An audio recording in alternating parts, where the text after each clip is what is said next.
7 years ago, I was completely broke. I was learning data science and analytics every single night, watching tutorials, trying to build projects, and feeling like a total loser. As of today, I've made as much as one can possibly make in a data analyst role, $153,000 before pivoting as a full-time tech content creator. In between, I worked at some of the fastest growing startups, made plenty of mistakes, and learned how to actually make an impact in this career. People have asked me every single day to mentor them and have even offered me large sums of money to coach them, but instead of sharing all my secrets behind closed doors, I'm gonna share them here publicly. Here's the story of how I went from completely broke to landing multiple six-figure data analyst jobs in tech to growing a community of 450,000 people in tech. So I'm gonna share with you my broke phase.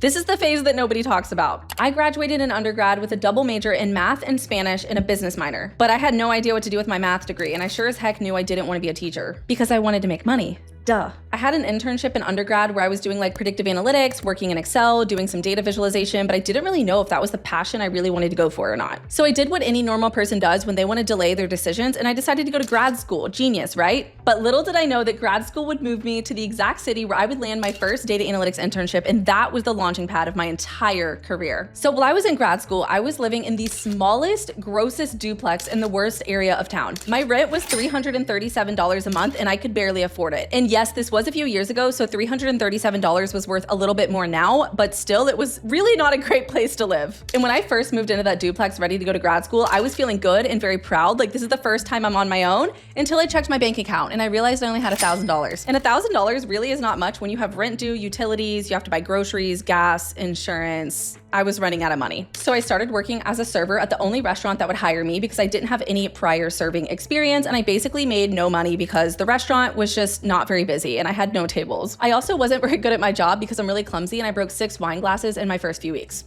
Anyways, I digress. That first summer, to make ends meet, I was also doing nannying in the mornings before I went to my serving job, and also waking up at 4 a.m. to teach English online to kids in China. So I was literally working 3 jobs at once, waiting for my first big break. And then I started my grad program in business analytics, and things started to look a little bit better. I had mega imposter syndrome. I started learning things like business intelligence, SQL, Excel, Tableau, and I was like, oh my gosh, I don't know if I'm capable of doing all this. I started to doubt myself, but I just kept going. And I felt so inadequate because most people in my program were people that came from like a business background. So they were like very polished, very professional. And I was just, you know, me.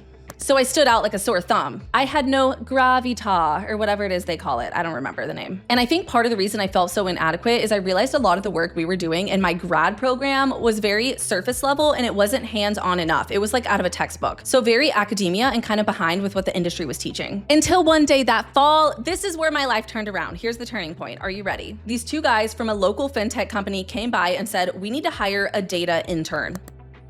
My eyes lit up, not just because I obviously really wanted the experience, but because I wanted to work. They were paying $17 an hour, which was way more than I was making from my serving job. So I honestly, selfishly, just wanted the job to pay my bills. So me and 5 dudes attend their presentation and they talk all about the position and the company. And at the very end, the 5 dudes got up and said, thanks, and walked out. Me? No.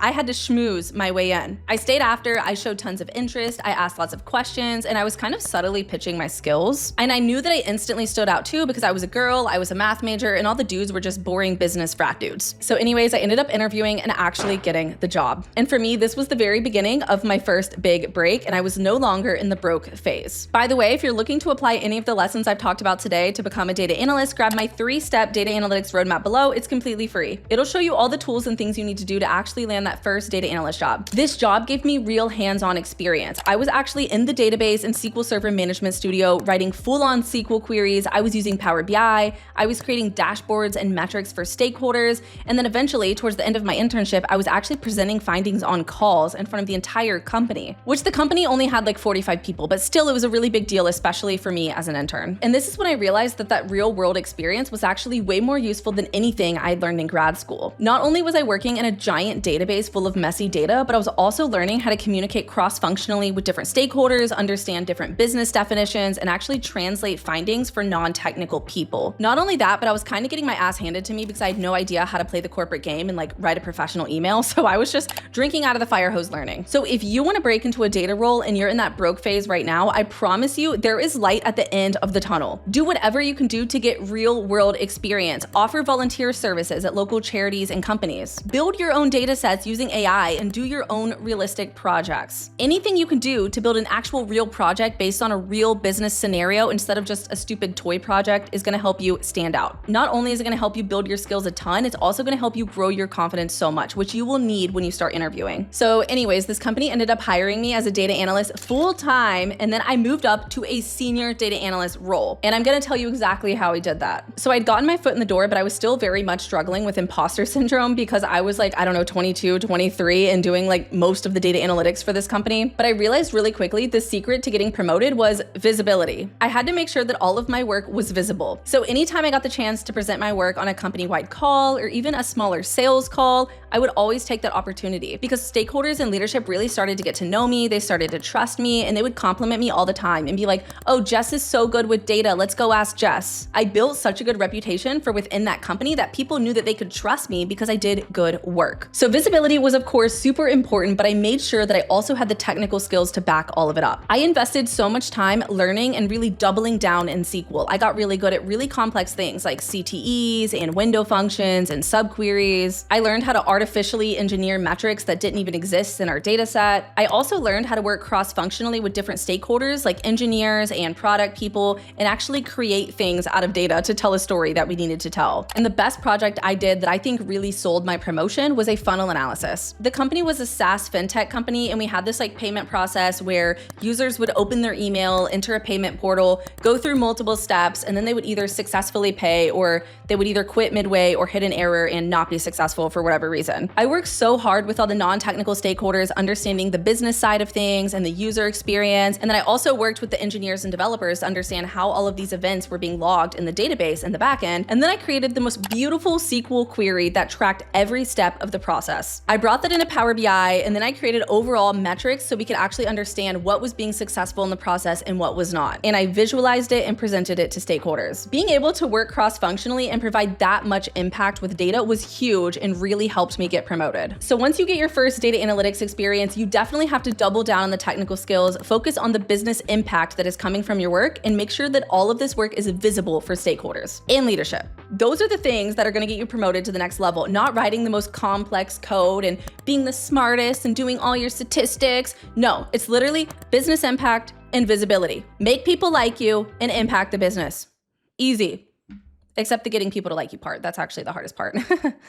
After I was a senior analyst, I got one more promotion at this company before I left, and I got promoted to data analytics manager, but I self-advocated for this promotion. It was not handed to me, and I'm gonna tell you exactly how I made it an easy answer for HR. So again, I did all the things I mentioned before. I provided business impact and I made it visible. But then I built a business case for my promotion and put together a one-page document that outlined all of my responsibilities, all of my biggest accomplishments. And then at the end, I said, actually, the market value for my role is much higher. At the time, I was making around $73,000 for a senior analyst, which was way below market value, especially for the business impact that I had provided. So I put together all of my research and said, actually, as a senior analyst, I should be making $95,000 to $120,000. And let me tell you, I was so scared to send that letter because asking for a raise from $73,000 to $95,000 is literally crazy. But you have to be crazy to get what you want, okay? So I did it. And looking back, I don't regret it because it worked out in my favor. They turned around and just said yes to increasing my salary to $95,000 a year because I made it so easy for them to say yes, which is why it's so important to track your accomplishments and the business impact that you provide over time. That way, when you want to advocate for a promotion, you already have all of your evidence and data, and justifying it like that makes it brainless for HR and finance to approve it. As a data analytics manager, I also had 2 direct reports, so it was a great way for me to grow my credibility and my leadership skills along with my salary. During this job, I got to a point to where I didn't feel like I was growing anymore and I didn't feel challenged. I felt kind of just burnt out doing the same things and using the same tools every day, so I knew it was time to leave. I negotiated so well and really played the interview game, and I landed a new role for making $130,000 with a $9,000 annual bonus. I think a lot of people get kind of complacent and they're like, my job's okay, I'll just stay here, which I think is fine if you're happy, but if you don't job hop occasionally every 2 to 3-ish years, you're honestly leaving money on the table because your value goes up over time. Plus, everywhere you work, you learn new tools, new skills, different ways of doing things, and you just have a better perspective of the role of data over time. And let me tell you, I learned a really quick lesson really hard at this next company. I learned that I am not a big corporation girly. I went from a startup to a big, boring, traditional company. It was a government-sponsored enterprise. So it was very suits, daily Teams meetings, very, very corporate. And it was so dreadful. I hated that job. And I think they hated me too, honestly. So 2 months after starting that job, I started job searching again. And at my 4-month mark, I quit and I was out.